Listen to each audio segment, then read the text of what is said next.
Berjumpa kembali bersama saya dalam acara Serambi Religius.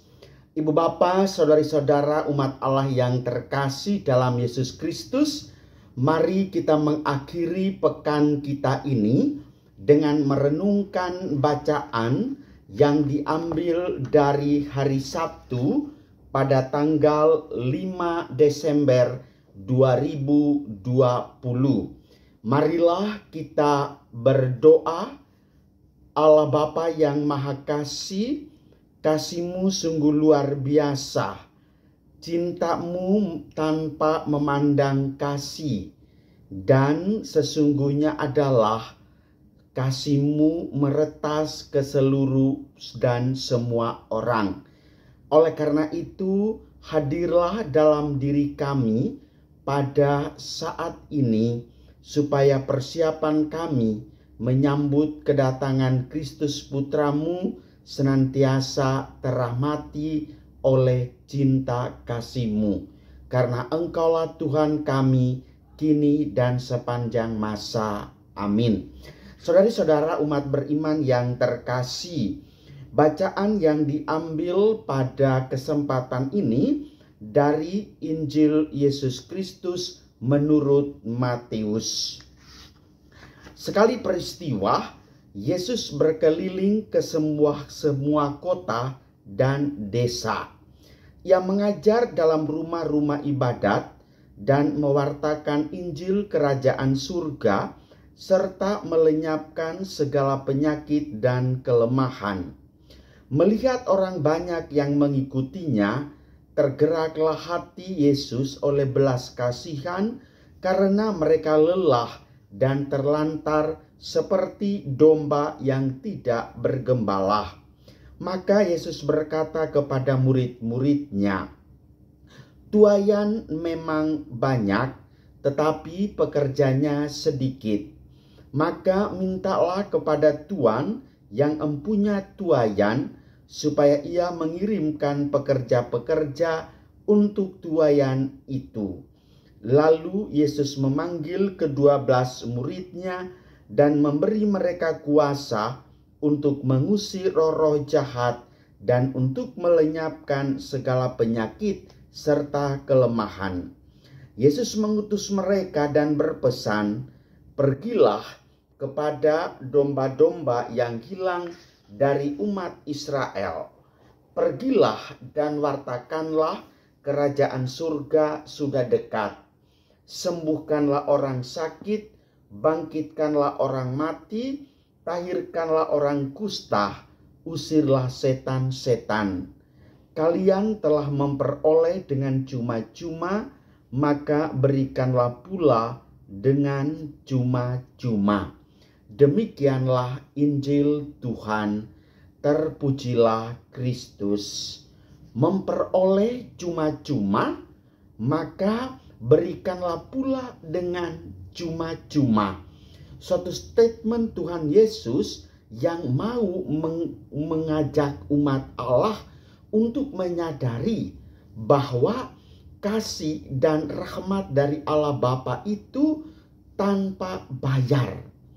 Tanpa ada transaksi antar bank, tanpa ada kompensasi berapa nominal yang Anda bayar, maka saya akan memberikan kepadamu rahmat setimpal bayaran Anda.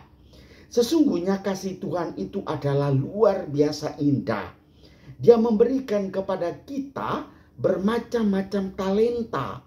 Nah, pertanyaannya adalah, apakah talenta itu kita gunakan sebagaimana mestinya atau masih tawar-menawar? Jangan-jangan kita sebagai pengikut Kristus pun masih saja mencari perhatian dengan cara menjual sakramen, menjual karya pelayanan kita, menjual jasa kita dengan setimpal yang kita berikan dan mereka kembalikan juga sebagaimana yang kita harapkan. Kalau memang demikian, ibu bapak saudari-saudara, sebagai pengikut Kristus, kita belum sampai kepada tahap mengerti dan mengenal dengan sungguh karya rahmat Allah itu.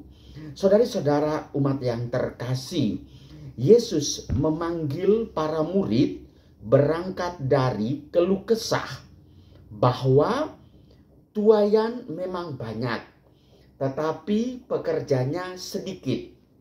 Oleh karena itu, dia memanggil murid-muridnya, memberikanlah mereka kuasa.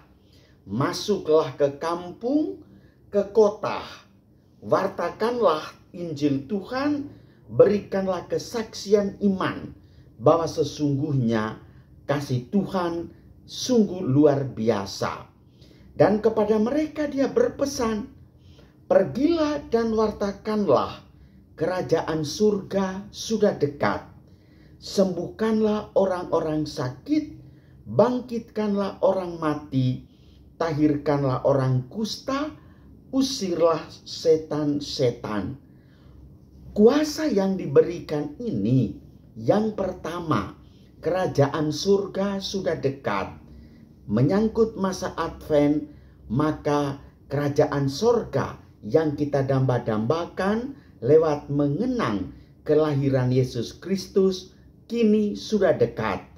Besok kita akan memasuki Minggu Advent yang kedua. Oleh karena itu, renungkanlah jati dirimu sejauh mana saya bersedia menerima kehadiran Yesus atau saya tolak. Yang kedua, sembuhkanlah orang sakit. Kita semua adalah orang sakit. Berpasrah diri. Masa Advent adalah masa penyembuhan, di mana kita datang kepada Tuhan Yesus Kristus, memohon uluran tangan dan kasih-Nya, sehingga rahmat kesembuhan itu sungguh hadir di dalam diri kita dan mengusir setan-setan. Saudari-saudara, hidup kita tidak pernah terlepas dari kuasa setan. Setan itu bergentayangan dan ada di mana-mana, yang tidak kelihatan maupun yang kelihatan. Silakan Anda memformulasikan konsep setan itu yang bagaimana. Tetapi sesuatu hal yang mengganggu dan yang mengganjal, itulah setan. Dan Anda harus datang kepada Tuhan Yesus dan mengatakan kepadanya, Tuhan Yesus, usirlah setan-setan dalam diri saya, atau setan-setan di sekitaran diri saya. Ibu bapak saudari-saudaraku yang terkasih, dengan demikian Yesus memilih dan mengutus ke-12 murid untuk menuntun semua orang ke jalan yang benar. Tidak pernah Yesus membiarkan umatnya berada di jalan yang menyesatkan. Yesus berkehendak agar tidak seorang pun yang sesat, seperti domba yang tidak bergembala. Untuk itu mereka harus berada dalam satu persekutuan dengannya sebagai gembala utama. Saudara-saudara, masa Advent adalah masa untuk mendekatkan diri kepada Tuhan. Bersatu dengan Dia, maka kita akan memperoleh kasih, karunia, rahmat yang diberikan kepada kita sekali lagi tanpa diperhitungkan.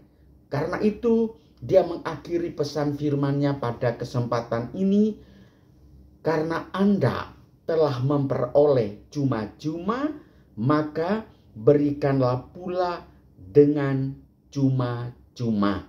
Sadarkah kita sekalian, ketika kita dibaptis, kita telah menerima karya Allah, dan itu adalah cuma-cuma. Oleh karena itu, pergilah dan bagikanlah karunia itu. Yang sakit, Anda bisa datang membawa penyembuhan dengan versimu. Yang berduka, Anda bisa hibur.